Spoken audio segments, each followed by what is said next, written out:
સોમનાથના તલાળામાં ધોધમાર વરસાદથી જળબંબાકાર તલાળાના આંબળાસ ગામે ફરી વળ્યા પાણી ગામના રસ્તાઓ પાણીમાં ગરકાવ થઈ ગયા આંબળાસ ગામના ખેતરો પણ પાણીથી તરબોળ થઈ ગયા છે ખેડૂતોની ચિંતા હવે વધી ગઈ છે કેમ કે આવી જ રીતે જો સતત વરસાદ વરસતો રહેશે તો ખેતરમાંથી પાણી ઓસરશે નહીં જો ખેતરમાં પાણી ભરાયેલા રહેશે તો ખેડૂતોનો પાક નષ્ટ થઈ શકે છે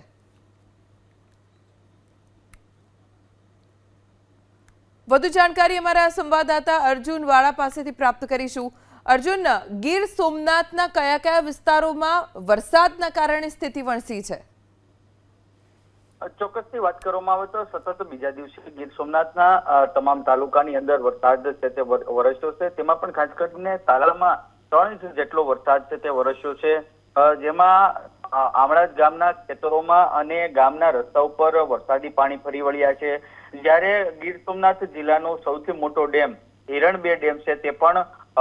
તેમાં પણ પાણીની આવક વધતા જે તેના 7 દરવાજા છે તે 2.15 મીટર છે તે ખોલી દેવામાં આવ્યા છે ગીર સોમનાથની વાત કરવામાં આવે તો તમામ જે તાલુકામાં છે તે વહેલી સવારથી પણ ધોધમાર વરસાદ હજુ પણ વરસી રહ્યો છે અને આ વરસાદ જે વરસ્યો છે તેને લઈને ક્યાંક ને ક્યાંક જનજીવન ઉપર પણ અસર જોવા મળી રહી છે જી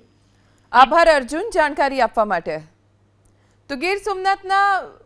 તમામ વિસ્તારોમાં અત્યારે વરસાદ છે મોટાભાગના તાલુકા જળબંબાકાર થઈ ગયા છે ગ્રામ્ય વિસ્તારોમાં સ્થિતિ ખરાબ છે કેમ કે વરસાદના કારણે રસ્તા જળમગ્ન બની ગયા છે ખેતરો જળબંબાકાર થઈ ગયા છે ગામ જાણે આખા બેટમાં ફેરવાયા હોય તેવા દ્રશ્યો સામે આવી રહ્યા છે